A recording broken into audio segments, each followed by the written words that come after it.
Hello, my name is Nathan Whitaker. I am a soldier serving in the United States Army, currently stationed at a small base on the outskirts of Virginia. If you ask me about my family, I'd say it's a long story, filled with conflicts and silences that I'm not sure I want to revisit. But if you were here, sitting with me in this modest rented room with an old wooden table and the sound of the wind whistling through the window frame, I'd tell you. Not to boast, nor to complain. Simply so you'd understand why I stand here in a world I've never truly belonged to. I was born in Greenwich, Connecticut, a town people often call the paradise of the elite. Tree-lined streets, mansion-like homes, and Rolls-Royces gliding past each other as if it's the most ordinary thing. My family, the Whitakers, was part of that picture. My father, Robert Whitaker, owned a real estate portfolio inherited from my grandfather, James Whitaker, the founder of Whitaker Holdings, a prominent investment and real estate conglomerate in the Northeast United States. My grandfather was a legend, at least in my eyes. He was born into poverty, raised in a rickety wooden house on the outskirts of Boston, where winters were so cold the water in the pipes froze.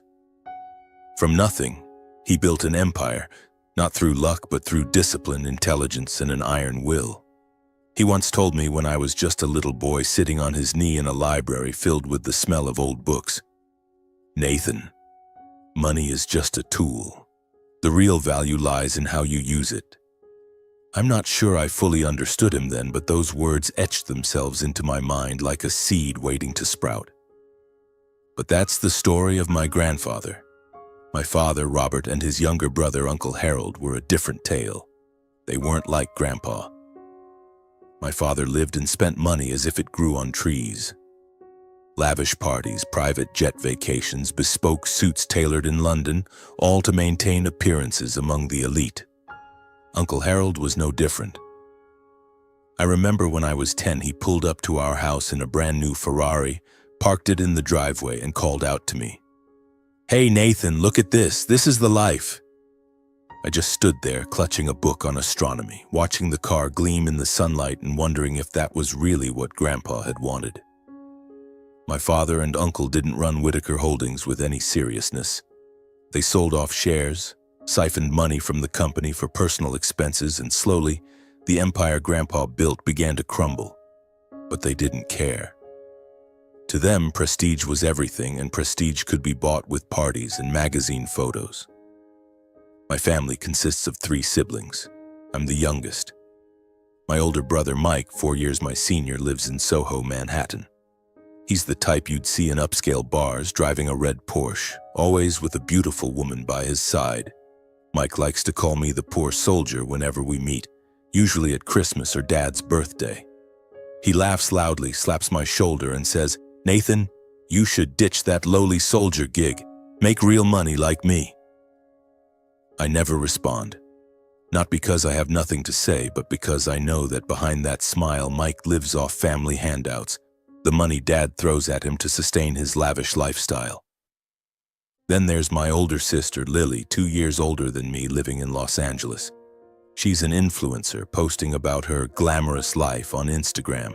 Maldives vacations, Hermes bags, dinners at Michelin-starred restaurants. But I know the truth. Lily lives on credit card debt. She calls Dad every month begging for more money, and he always indulges her. Once she called me, her voice dripping with condescension.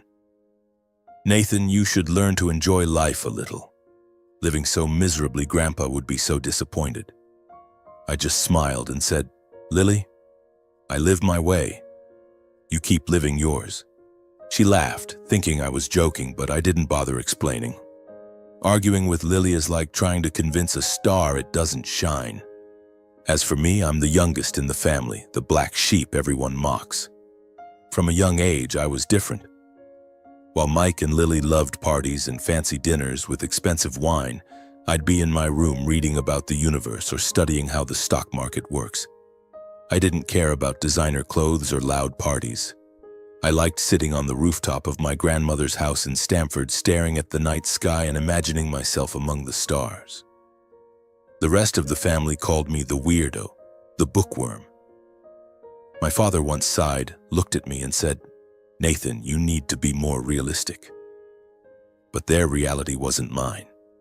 Grandpa was the only one who understood me.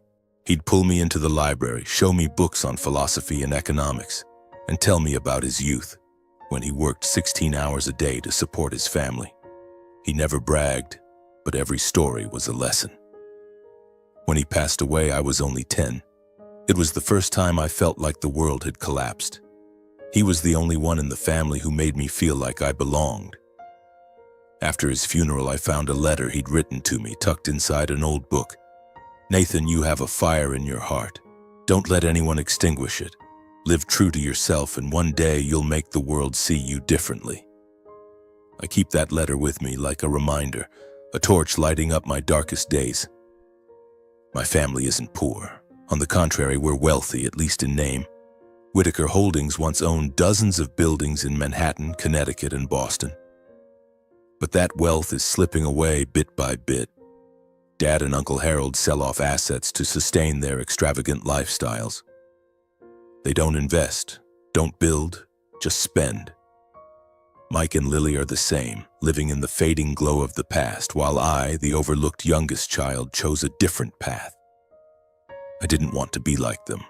I wanted to be like Grandpa, a man who lived by principles, perseverance, and a fierce belief that true value lies not in what others see, but in what you build. I grew up in solitude. At school, I didn't have many friends. I wasn't good at socializing, didn't know how to fit in with kids who only cared about showing off new sneakers or European vacations. I preferred sitting alone in the library, reading about people like Benjamin Graham or Warren Buffett, who turned intelligence and discipline into wealth. I loved looking at the night sky and wondering if there was a place out there where I truly belonged. But I never let that loneliness defeat me. I learned to turn it into strength. Every time Mike mocked me, every time Lily sneered at me, I stayed silent. Not because I was weak, but because I knew one day I'd prove them wrong. When I was 16, my parents divorced. It was a messy, dramatic affair splashed across tabloids with accusations flying back and forth. My father had a new lover, a woman 20 years his junior. My mother, too, started dating a wealthy New York lawyer. I don't want to talk much about my mother. She gave birth to me, but she also caused me the most pain. The way she treated me, the way she looked at me, made me feel like I wasn't her child at all.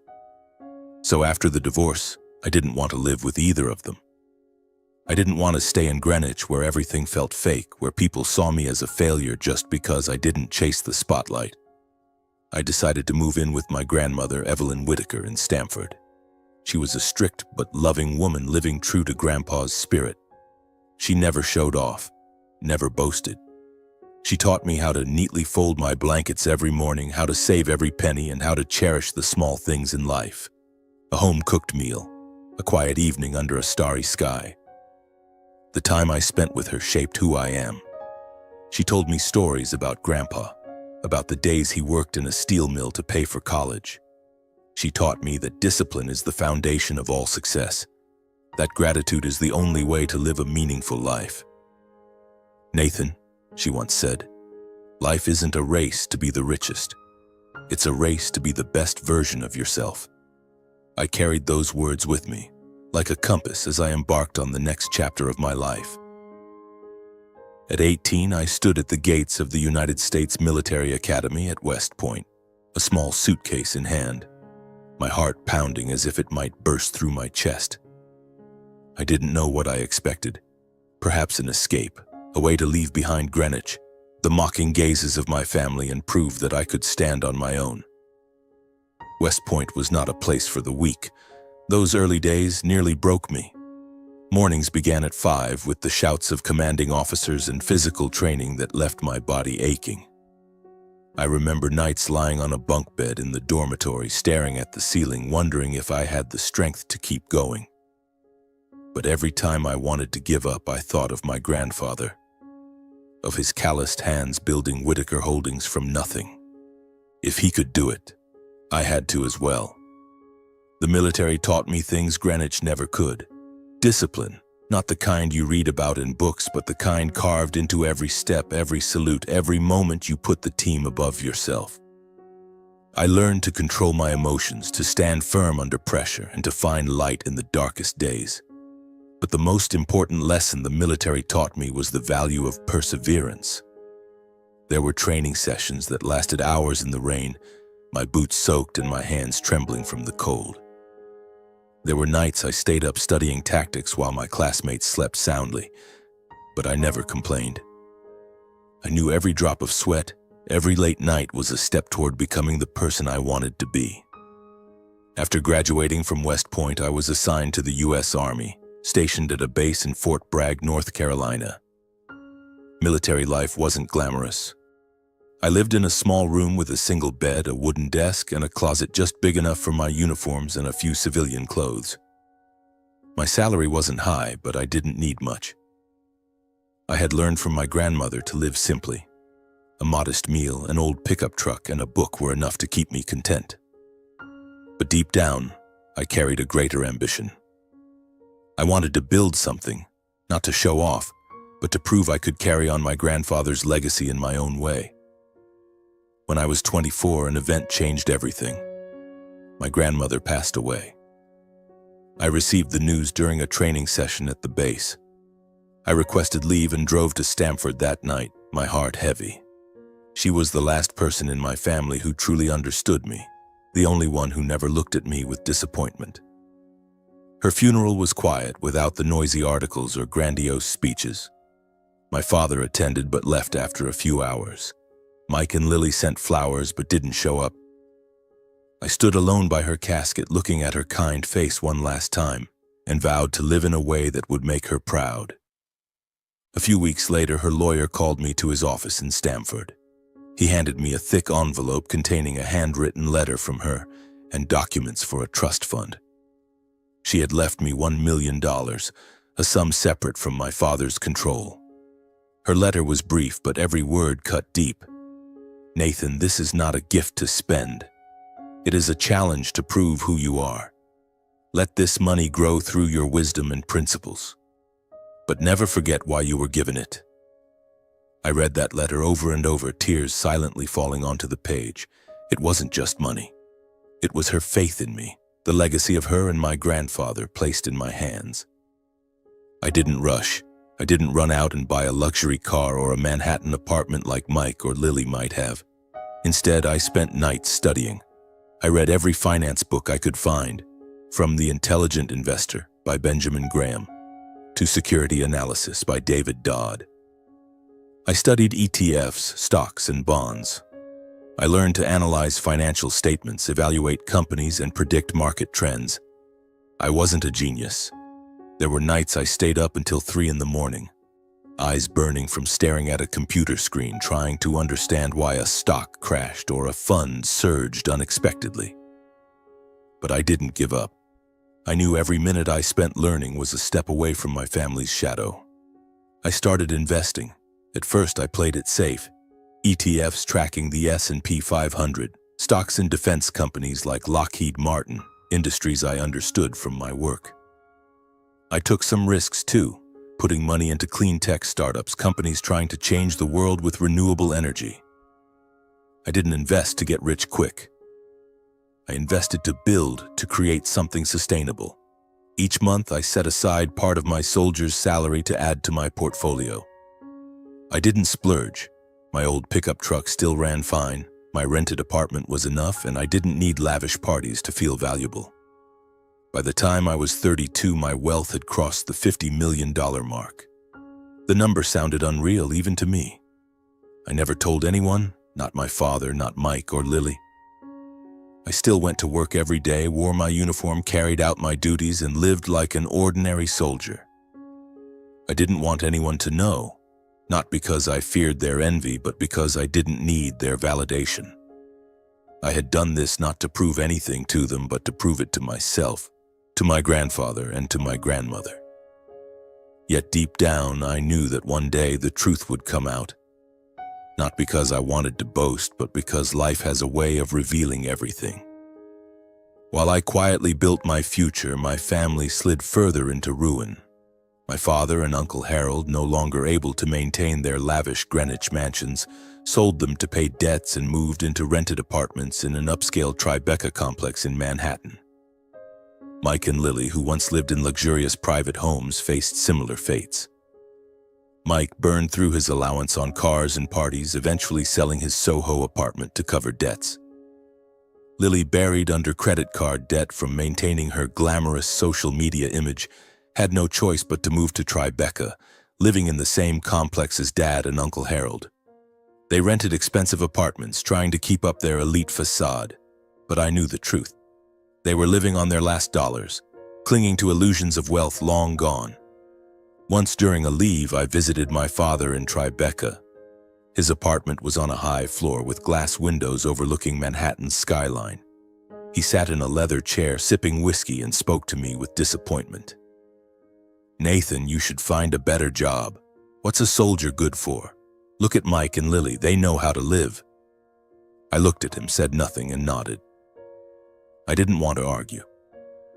But as I left the apartment, I heard Lily's loud laughter from the unit next door, live streaming on Instagram, showing off a new bag I knew she'd bought with borrowed money.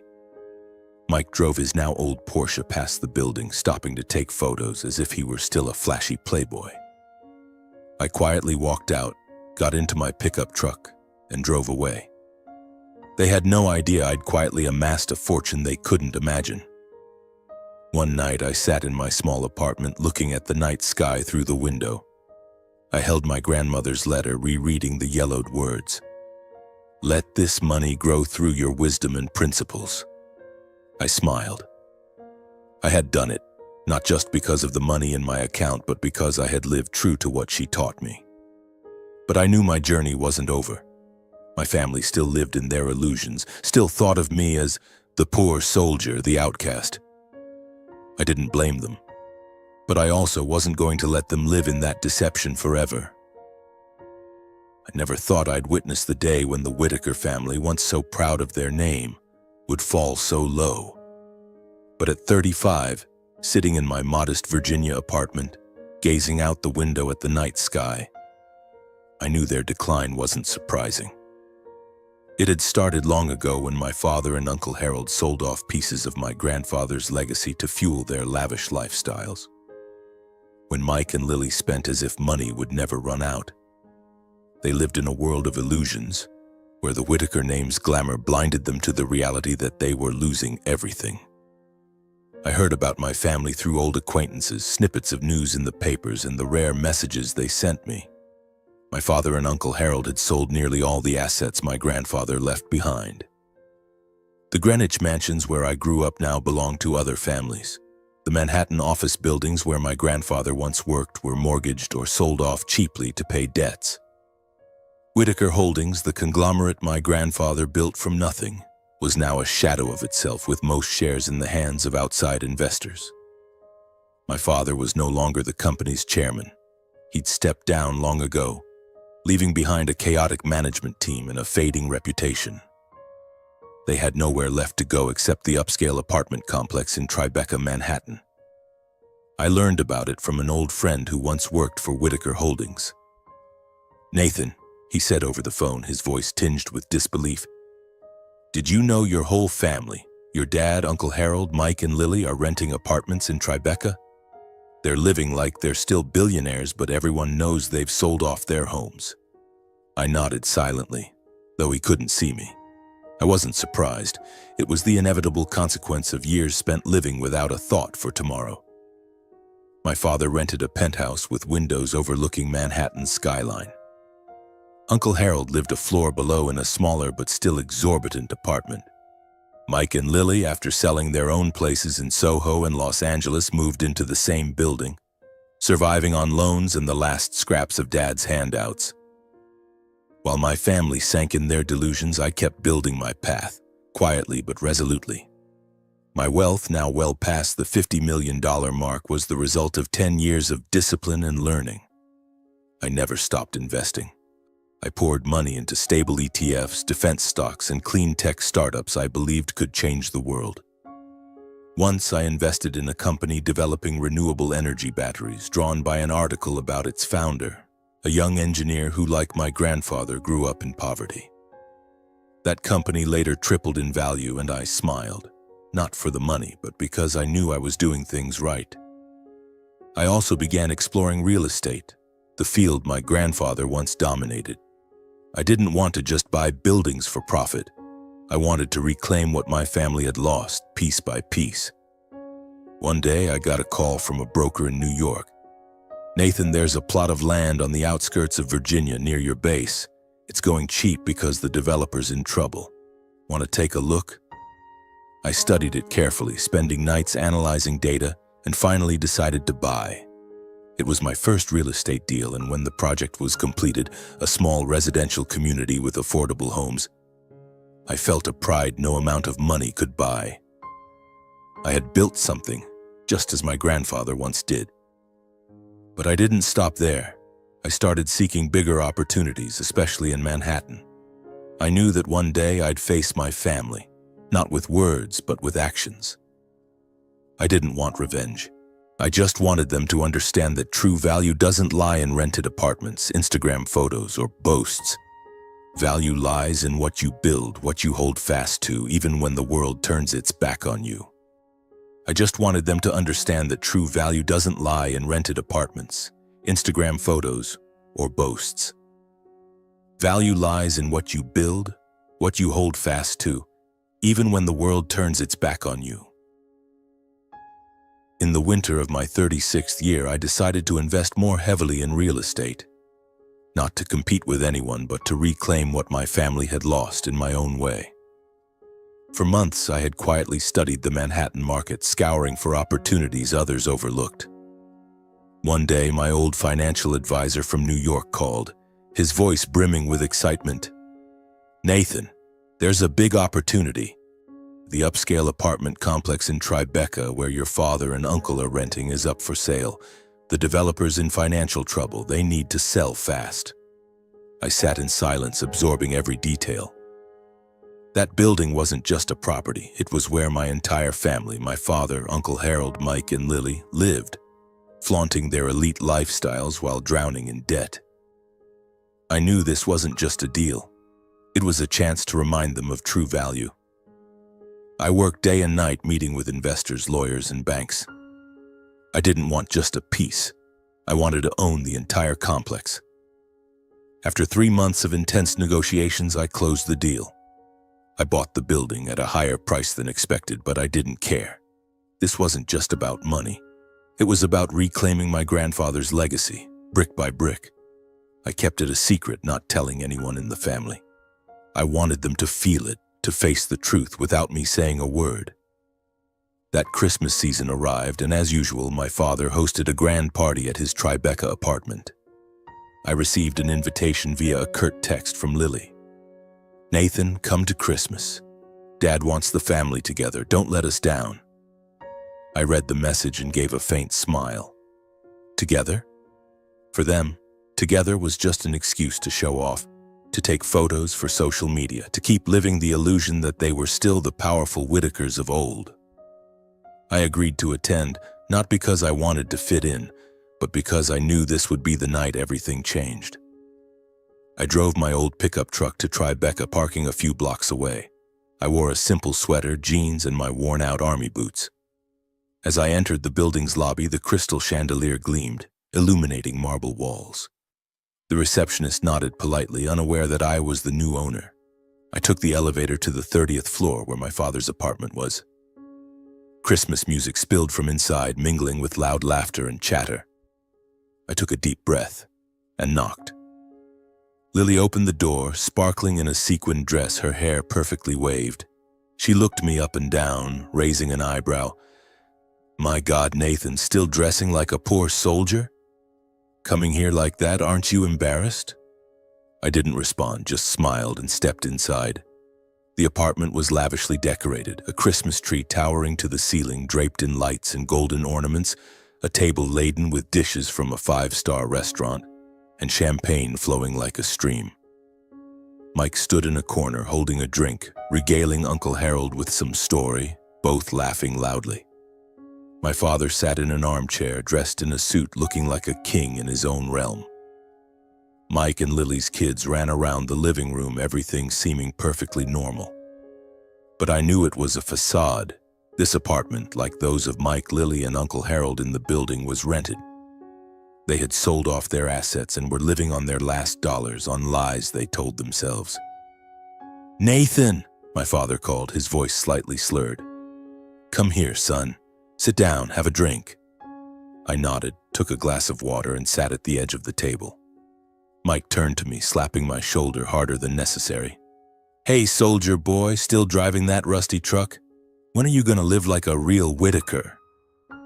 The room erupted in laughter, as if Mike's jab was a stroke of genius. Lily chimed in. "Nathan, why don't you move to Tribeca? Oh wait, the rent here's not cheap. With your soldier's pay, you'd never make it. Don't dream too big."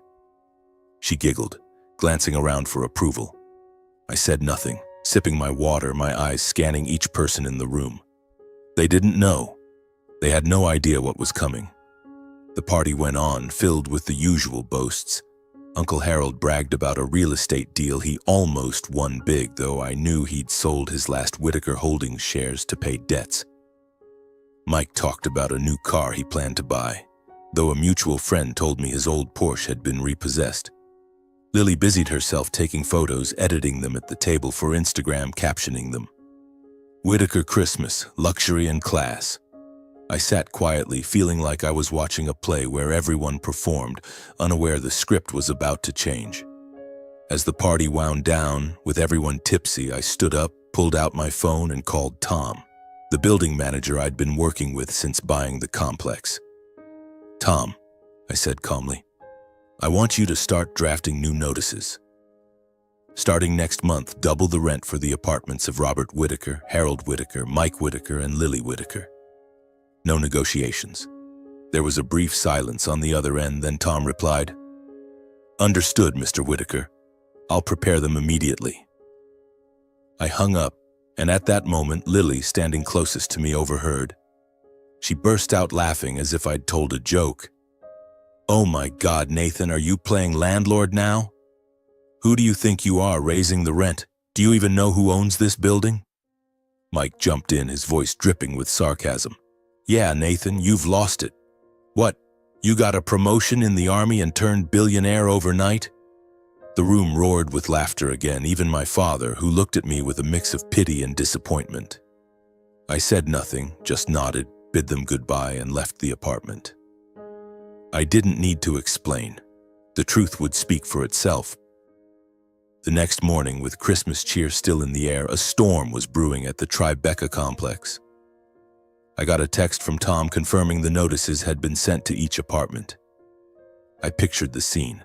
Building staff knocking on doors, delivering crisp white envelopes with official seals, announcing that rent would double at the next lease renewal. No exceptions, no negotiations. I knew how my father, Uncle Harold, Mike, and Lily would react. They'd yell, call the manager, demand to speak to the owner to protest. But they didn't know the owner was sitting in a small Virginia apartment, sipping tea and rereading his grandmother's letter. As expected, my phone started ringing at noon. First was Lily. "Nathan, what is this? Are you joking? Double the rent? You're behind this, aren't you? What right do you have?" Her voice trembled, her usual confidence gone. I replied briefly, "Lily, I'm not joking. If you want to stay, pay the rent. If not, you know what to do." She screamed, calling me selfish before hanging up. Next was Mike, his voice seething. "Who do you think you are, Nathan? You think you can pull this on your own family? I'll sue you." I didn't respond. I didn't need to. Finally, my father called. His voice was weary, almost pleading. "Nathan, what are you doing? Why are you doing this to your family? We're blood. You can't treat us like this." I took a deep breath, keeping my voice steady. "Dad, I'm not taking back honor. I'm taking back value. If you and the others want to stay, pay the rent like anyone else. If not, you know what to do." I hung up before he could say more. I didn't want to argue or explain. I had spent my life living by my principles, and now I wanted them to face the consequences of their choices. Over the next few days, the family held an emergency meeting at my father's apartment. They texted, called, demanded I come to explain. I refused. Instead, I sent a single message to the family group chat. I'm not taking back honor. I'm taking back value. You can stay if you pay the rent. If not, leave. I turned off my phone, letting them figure it out. I knew they couldn't afford the new rent. They had sold their assets, squandered their money on frivolous things. They had no choice but to leave. I didn't feel joy in doing this. I didn't do it for revenge, though a small part of me wanted them to feel the cost of their arrogance. I did it because I wanted them to understand. Value doesn't lie in upscale apartments, luxury cars, or Instagram photos. Value lies in what you build, what you hold fast to, what you leave behind for the world. I bought the complex not to evict them, but to remind them that my grandfather's legacy wasn't something to sell off cheaply, to waste on meaningless excess. That night, I drove back to my apartment, opened the window, and looked at the night sky. The stars twinkled just as they had when I sat with my grandmother on the Stamford rooftop. I held her letter, reading it once more. Let this money grow through your wisdom and principles. I had done it not just with the money in my account, but by living true to what she and my grandfather taught me. I didn't need their recognition. I didn't need their apologies. I just needed to know that somewhere my grandfather and grandmother were watching me, and they were smiling. The days following Christmas, the atmosphere in Tribeca grew tense, at least for my family. I wasn't there, but Tom, the building manager, sent me brief matter-of-fact reports that painted a clear picture. My father, Uncle Harold, Mike, and Lily held meeting after meeting, scrambling to deal with the new rent prices. They called lawyers, threatened lawsuits, even tried contacting the owner, me, through intermediaries. But I had instructed Tom to keep my identity confidential. I didn't want a direct confrontation, not because I was afraid, but because I wanted them to face the consequences of the choices they'd made over the years. Lily was the first to leave. Tom told me she packed her things just a week after the notices, moving to a smaller apartment in Brooklyn where rent was far cheaper. She stopped posting glamorous photos on Instagram. Her account went quiet, with only a few vague posts about new beginnings and finding herself. I don't know if she truly changed, but I hoped even just a little that she'd learned something from this. Mike left soon after, moving to a condo in Jersey City. He sold his last Porsche to pay off debts, and I heard he was working for a small real estate firm trying to get back in the game. I didn't believe he'd succeed, not because I looked down on him, but because I knew he still hadn't grasped the true value of hard work and discipline. My father and Uncle Harold tried to hold out longer, but by February they couldn't stay either. Dad moved to a rented house in suburban Connecticut near Greenwich, the place he once proudly called the Whitaker Kingdom. Uncle Harold relocated to Florida, living in a budget retirement community, chasing new investment schemes I was certain would fail. They stopped calling me, stopped texting, stopped pleading. Maybe they were too proud, or maybe they realized I was no longer the poor soldier they used to mock. Whatever the reason, I didn't care. I had done what needed to be done, not to punish them, but to remind them that my grandfather's legacy wasn't something to squander. I didn't stop at the Tribeca complex. After that deal, I set my sights higher. Whitaker Holdings, the conglomerate my grandfather built, had nearly collapsed after years of my father and Uncle Harold selling off shares. But I didn't want it to vanish. I started reaching out to former shareholders, people who had worked with my grandfather, and offered to buy back their stakes. It wasn't an easy journey. There were nights I sat in my makeshift office, papers piled high on the desk, my phone burning up with negotiation calls. There were moments I wondered if I was attempting the impossible. But then I'd think of my grandfather, how he rose from nothing, and I pressed on. By the end of that year, I had reclaimed over 50% of Whitaker Holdings shares. I didn't run it like my father or uncle had. I hired a professional team, people who shared my vision. To build, not destroy. To invest, not spend. Alongside reviving Whitaker Holdings, I established a charitable foundation in my grandmother's name, the Evelyn Whitaker Foundation. It focused on education and support for young people from disadvantaged backgrounds, like my grandfather, once a poor boy in Boston. I didn't want the foundation to be just a name. I got personally involved, selecting projects, meeting beneficiaries. Once I visited a vocational training center in Harlem where students were learning to code. A girl no older than 15 looked at me and asked, "Do you think I can do something big even though I have nothing?" I smiled, thinking of my grandfather, and said, "You can do anything if you don't give up." Her eyes lit up, and I knew that was why I was doing this. I didn't change my lifestyle, despite my wealth surpassing anything I'd imagined. I still lived in my small rented apartment in Virginia, drove my old pickup truck, wore simple clothes. Some days I'd return from the base exhausted after a long training session and sit down with a cup of tea gazing at the night sky. I didn't need a Manhattan penthouse or loud parties. I found joy in simple things, a good book, a quiet evening, and the knowledge that I was living true to what my grandparents taught me. But not every day was easy. Some nights, sitting alone, I wondered if I'd been too harsh on my family. I didn't want them to suffer, didn't want them to lose everything. But I knew if I hadn't acted, they'd have continued living in delusion, destroying my grandfather's legacy. I remembered when I was 10 and my grandfather took me to a vacant lot in Stamford where he planned to build. He pointed at the empty land and said, "Nathan, one day you'll build something of your own. But remember, building is 100 times harder than destroying." I had done it, not just with money, but with my heart and principles. One late year evening, I drove to my grandmother's old house in Stamford. It was still there, small and simple, a far cry from the mansions my father and uncle once owned. I walked to the rooftop where she and I used to watch the stars when I was a boy. The night sky was unchanged, filled with twinkling stars, as if they were retelling my story, my grandfather's, my grandmother's. I opened her letter, now worn from countless readings. "Let this money grow through your wisdom and principles."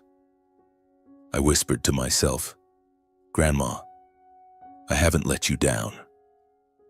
I don't know what will become of my family. Maybe Lily will find a new path, though I doubt she'll stray far from her old ways. Maybe Mike will learn to stand on his own, or maybe he'll keep chasing illusions. My father and Uncle Harold, I hope they'll reflect and see their mistakes, but I don't hold much hope. I did what I could. I can't change them, but I can change how my grandfather's legacy lives on." The Whitaker story doesn't end here. Whitaker Holdings is reviving step by step under my leadership. The Evelyn Whitaker Foundation is making a difference, even if in small ways. And I, Nathan Whitaker, remain a soldier, a man living by discipline and gratitude. I don't know what the future holds, but I know one thing. I'll keep building, not to boast, but to keep my promise to those who believed in me. I stood on the rooftop, breathing in the cold winter air, gazing at the stars. They were still there, silent and eternal, like the lessons my grandparents left behind. I sipped my tea, smiled, and whispered, "Thank you, Grandpa. Thank you, Grandma." I didn't need the world to recognize me. I just needed to know I'd lived right, and that, somewhere among the stars, my grandparents were smiling.